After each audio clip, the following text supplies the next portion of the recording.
You have to do your homework because the first, school board is going to figure out how to make a tablet. If Bridgman Mosier was on the school board, he's sure he'll figure it out. This is the thing that you've already trust seen. the school board, especially private especially schools. DeKalb County. DeKalb County School Board, best one in the country.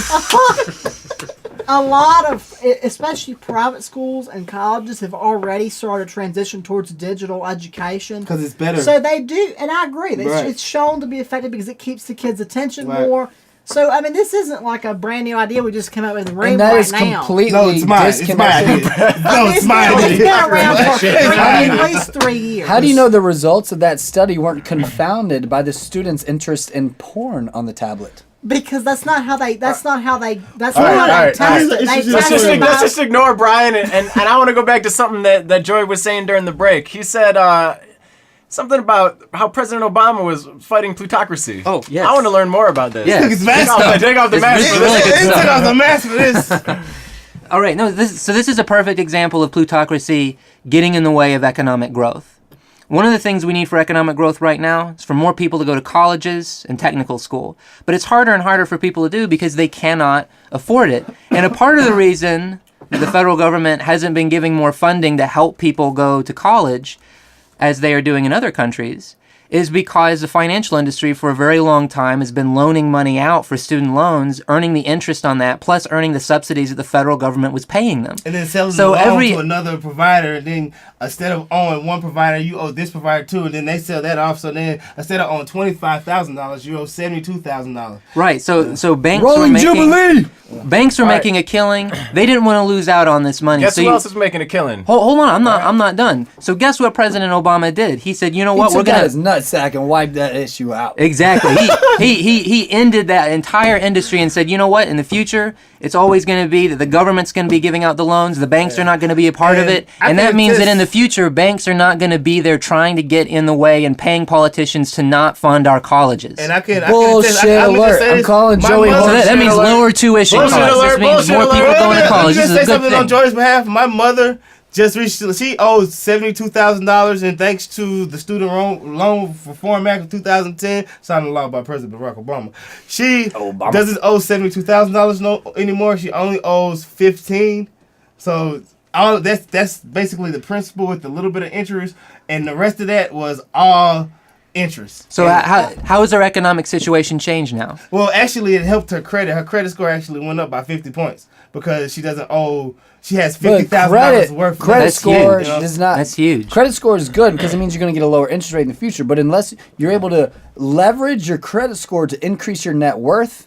Your credit score can also help you have access to like credit cards and things, different financial means, and to getting a better mortgage so you can start building up your wealth. It's a better neighborhood. A credit score is just a tool. Yeah. Send your kids to a better school. This is great. I would say, of course, I guess her kids are grown up. Yeah, I would say on the student loan thing, I think that is a good thing that he did, and I would go even further. Is that the best thing he's done with his nutsack? Actually, no. He's done all kinds of things, but the thing is that's just one example of him tearing down the plutocratic interests. Go ahead, Steen. What's the best thing he's done? Go ahead. No. That's a hard question. I bet it is. Let Steen finish. I bet it is. I mean that's one to think about. I will say that the student loan thing was good, and I would say I would go even a step further. And what I would do is, I think honestly, just like we've invested. If you were president. Yes. Okay. Or even in Congress, I'd even introduce a bill in Congress. But when we've already shown the need to invest in public education K through 12. So we need to do the same for colleges and say, okay, if a kid qualifies based off of his grades, test scores, all the usual things, the government just needs to subsidize his needs directly, because when you have college-educated people, it increases their income, it increases their opportunity. But would he be paying this back, or was just when you pay it back not directly, but you pay it back subliminally, because when somebody goes to college and they have more income and they have more opportunity, they're going to make a higher income, which means they're going to pay more taxes back in income taxes, because if you're making $100,000 a year instead of $50,000 because you went to college and you got the credential, and you got. But you know what the Republicans going to say? All right. They're going to say, what about the 30% of college students who drop out, and you have this money being paid into fuck the Republicans, well, what man. about come on, man. Shut the fuck up. I said bullshit alert a long ass time ago, and I'm still trying to say that. What what this student loan stuff, what Joey was talking about, what Sneed's talking about, like all this kind of stuff, what you guys are effectively arguing for is for incentives to get more people into school. One thing that does is it lowers the unemployment rate because you have more people in school. Okay, fine, whatever. I agree we need better I'm glad training. you see how this helps families. Exactly, right? So I think we do need people that are better trained in the United States. I was sitting on an airplane yesterday from Frankfurt to Atlanta for a guy, an engineer from India, nice guy, who's working for Cisco. And he's going to come here and he's going to move to San Jose, right? Fine. I know we have technical needs. We need better education in the United States. However, we have a shitty economy, and our economy is not generating enough job openings for people, for the skills that they have currently. So I don't like these arguments that are like, let's make it easier on students so we can get all these people in fucking school. No. What are those fucking kids going to do after they graduate? Oh, well, no, I'm fucking real. I mean, I'm saying, like, where are the jobs? Where are the jobs? Well, I think comes back to the whole argument we were having before. I mean... No, here's the thing. We've got a bit of a lack of demand right now. That demand's going to come back. But when it does, unemployment is still it's going to be very low for people who have college degrees. It's going to be very high for people who don't have it. So, yes, we do need to put more people in college, even if our economy is weak right now. During the Great Depression, we were sending people to high school saying, let's make education free and basic all the way up to a high school level. We did that during the Great Depression. We should be making college affordable now. I don't think we need more people in college. Did for veterans, because you had all these you had so many, I mean, almost most able-bodied American males, like between 18 and 30, served in World War II. Major, massive war effort. They did something with the military, Army, Navy, Air Force, whatever. Workers who are more educated are more productive. And, and then Congress passed a GI Bill, which means I would pretty much almost nationalize a GI Bill and take what they do, which is give people basically a free college education for serving in the military. I would give it to everybody. And you know what? You are going to have people that are going to fail. They're going to drop out. They're going to go to jail. But people that mess up their lives. But as a general rule, as you saw with the GI Bill, you had all these veterans that were able to obtain education, and they provide it back into the economy. You think about all the great inventors, all the great business owners, all the great creators that went to school based off of the GI Bill when maybe they came from a poor Indiana farm town and they wouldn't have had that opportunity. Wow. I was listening to what Steve Kirby was saying, but more than adoring the concepts he was expressing, I was just really loving that accent. Yeah. All right, I'm going to throw out something that Joey didn't mention. I guess 2012. Bring it on. The government's made about almost $45 billion in profit off student loans. So keep that in mind. Oh, we wouldn't want the government to actually have money. No. No, well, one thing is, where's that money coming from? It's coming off the backs of the same people. You were just saying corporations shouldn't be. Oh, so what? Should we have fucking interest-free loans for people to go to college when we don't even have jobs for them after they graduate? But that's the thing. That's the next step that we can take now, because it's no longer the banks that are going to be complaining about it. It's not going to be interest-free. Why not? We could do that. We could make it interest-free. Because we could build that. Joey, do I just agree with you on something? Because all right. Yeah, boom.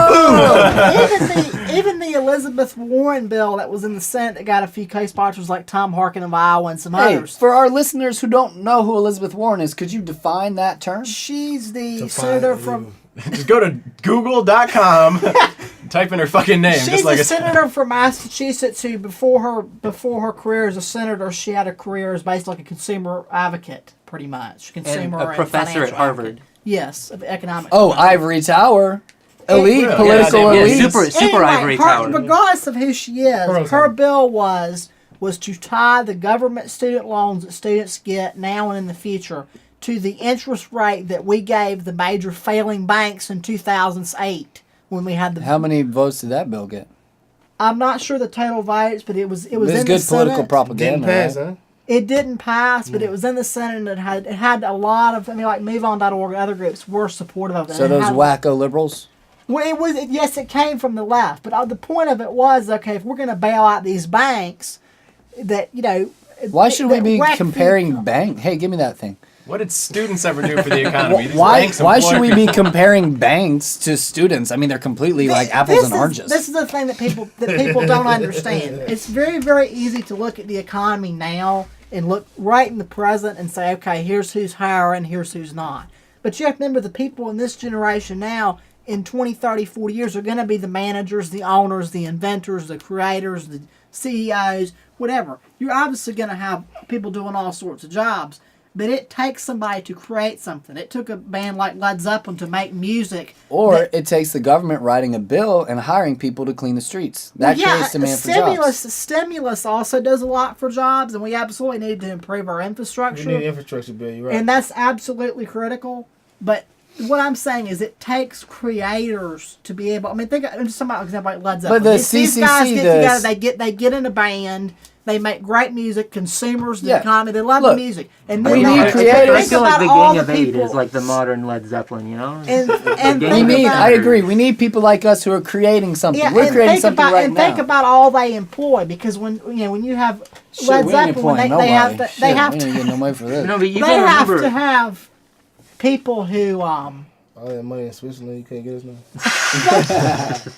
We can talk about that off They have to have people that are making the albums, physical CD discs. They have to have people running their website. They have to have people that are setting up the shows. People like Scott that do audio work. Got to do audio work for them in the studio.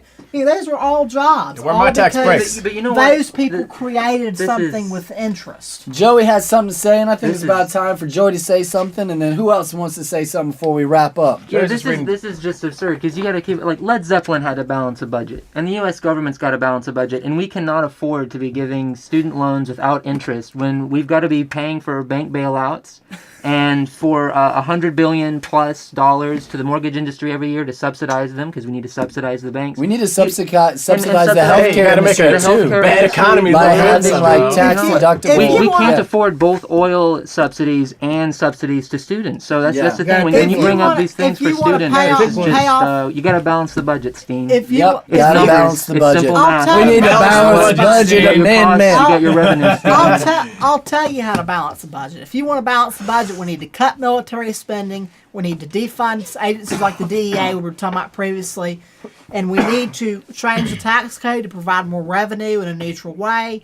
And furthermore, we need to look at how we're spending our money. But to you sound like Rand Paul. Everything you just said, Rand Paul has said. No, because I support funding the food stamps program. Okay. So that's the difference, because I support programs that help people, but not programs that are facilitating waste. When you're paying contractors in Afghanistan and Iraq and the rest of it. Hey, I had friends that made lots of money off that, by the way. Well, that's good for them, and they're doing a job, but at the same time, are they overpaid? Absolutely. Why is a U.S. infantryman who's in the armed forces in the front lines in Afghanistan making, I think it's like $80,000 a year? They get different bonuses based off deployment. $80,000? Nah, it ain't that. It depends on what they are. If you're they have a pay grade. There's some people that get paid six figures. There's a pay grade based off your rank. If you're an 18, 19-year-old kid on the front line with a gun.